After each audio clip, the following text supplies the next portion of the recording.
اکثر لوگوں کا سوال یہ ہے کہ دل کی اصلاح کا کیا مطلب ہے؟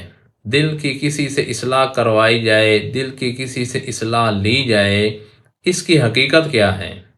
دیکھیں، حضور اکرم صلی اللہ علیہ وسلم نے ارشاد فرمایا، ان فی الجسد مضغۃ، کہ بلا شبہ جسم کے اندر ایک گوشت کا لوتھڑا ہے، اذا صلحت صلح الجسد کلہ، اگر وہ درست رہے تو پورا جسم صحیح کام کرتا ہے، نیکی اور اطاعت میں لگا رہتا ہے۔ وَإِذَا فَسَدَتْ فَسَدَ الْجَسَدُ كُلُّهُ، اگر وہ نافرمان ہو جائے، خراب ہو جائے، تو پھر جسم کے باقی اعضاء سے بھی نافرمانیاں ہوتی ہیں۔ الا وہی القلب، غور سے سن لو، وہ گوشت کا لوتھڑا، وہ گوشت کا ٹکڑا، وہ دل ہے۔ تو اس سے معلوم ہوا کہ دل مرکز ہے، دل سے اٹھنے والے بہت سارے ایسے اعمال ہیں، ایسی خواہشات ہیں، ایسے جذبات ہیں جنہیں منع کیا گیا ہے پورا کرنے کو، اور جنہیں پورا کرنا گناہ قرار دیا گیا ہے۔ اسی کو سیکھا جاتا ہے، اسی کو سمجھا جاتا ہے کہ میرے دل سے کون سے احوال ہیں، کون سے جذبات ہیں جو اٹھ رہے ہیں، اور مجھے اللہ نے ان کو پورا کرنے سے روکا ہے۔ جب انسان کو معلوم ہو جاتا ہے، پھر ان سے بچنا بھی آسان ہوتا ہے۔ پھر اسی طرح سیکھا جاتا ہے کہ ان سے بچنے کو، یعنی ان اعمال پر، ان خواہشات و جذبات پر میں عمل نہ کروں، میں اپنے اوپر قابو پا کے رکھوں، میں اپنے آپ کو قابو میں رکھوں۔ یہ کس طرح ہوگا؟ اس کے مختلف علاج سیکھے جاتے ہیں، مختلف طریقے، تجربات بتائے جاتے ہیں۔ اسی کو کہتے ہیں دل کی اصلاح لینا، دل کے احوال معلوم کرنا، اپنے دل کو درست کرنا۔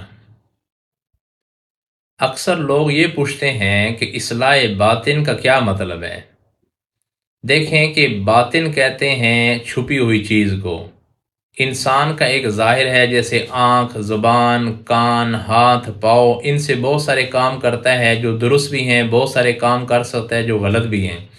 اسی طرح ایک انسان کے اندر کا ایک عضو ہے، اسے انسان کا دل کہتے ہیں۔ دل سے بھی بہت کچھ جذبات اٹھتے ہیں جن کو پورا کیا جا سکتا ہے، اور وہ غلط بھی ہیں، صحیح بھی ہیں۔ تو باطن کہتے ہیں، انسان کا باطن انسان کا دل ہے، اور اس دل کی اصلاح کو اصلاح باطن کہتے ہیں۔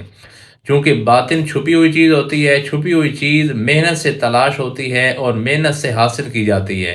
اسی طرح اصلاح باطن پر بھی محنت لگتی ہے، اور محنت کے بعد درستگی ہوتی ہے۔ تو معلوم ہوا کہ اصلاح باطن کا مطلب دل کی اصلاح ہے۔ بعض لوگ پوچھتے ہیں کہ کیا ہر شخص کو دل کی اصلاح کروانی چاہیے؟ جی ہاں، ہر انسان کو، جس کو بھی اللہ تعالیٰ نے اس کائنات کے اندر شعور دے دیا ہے، اسے دل کے احوال معلوم کرنا پڑیں گے۔ جس طرح انسان ظاہری طور پر اپنے آپ کو دین کا پابند بناتا ہے، دین کی تلاش کرتا ہے، دین سیکھتا ہے، اسی طرح باطنی طور پر بھی، یعنی دل کے اعتبار سے بھی اسے بہت کچھ سیکھنا پڑتا ہے۔ جب انسان پیدا ہوتا ہے تو انسان کے ساتھ اس کا ظاہر پیدا ہوا ہے، یعنی آنکھ، کان، زبان، ہاتھ، پاؤں۔ اسی طرح جب انسان پیدا ہوا تو انسان کے ساتھ ہی اس کا دل پیدا ہوا، اور دل کے احوال بھی پیدا ہوئے۔ جیسے انسان آنکھ سے صحیح بھی دیکھ سکتا ہے، غلط بھی دیکھ سکتا ہے، یہ اسے پیدائشی طور پر اختیار ملا ہے۔ جیسے انسان کو اختیار دیا گیا کہ وہ کان سے صحیح بھی سن سکتا ہے، غلط بھی سن سکتا ہے، اسی طرح ہر انسان کو اختیار دیا گیا اپنی زبان سے صحیح بول سکتا ہے، صحیح اور غلط بھی بول سکتا ہے۔ اسی طرح ہر انسان کو پیدائش کے ساتھ ہی جو دل ملا ہے، اس کے دل کے احوال بھی دونوں طرح کے ہیں، یعنی دونوں طرح کا اختیار ہے کہ وہ دل سے اٹھنے والے جائز خواہشات کو پورا کرے تو پورا کر سکتا ہے، دل سے اٹھنے والی ناجائز خواہشات کو پورا کرنا چاہے ان کو بھی پورا کر سکتا ہے۔ تو یہی دل کے بارے میں معلوم کیا جاتا ہے کہ دل کے کون سے جذبات ہیں جن کو پورا کرنا میرے لیے صحیح ہے، اور ان کو پورا کرنے کا حکم اللہ نے دیا ہے، اور کون سے جذبات ایسے ہیں، کون سی خواہشات ایسی ہیں جن کا مرکز دل ہے، دل سے اٹھتی ہیں، اور ان کو اللہ تعالیٰ نے پورا کرنا منع قرار دیا ہے، گناہ قرار دیا ہے۔ اس کو کہتے ہیں دل کی اصلاح۔ تو معلوم ہوا کہ جب ہر انسان یہی احوال رکھتا ہے تو ہر انسان کو دل کے احوال سیکھنے چاہیے، دل کی اصلاح لینی چاہیے۔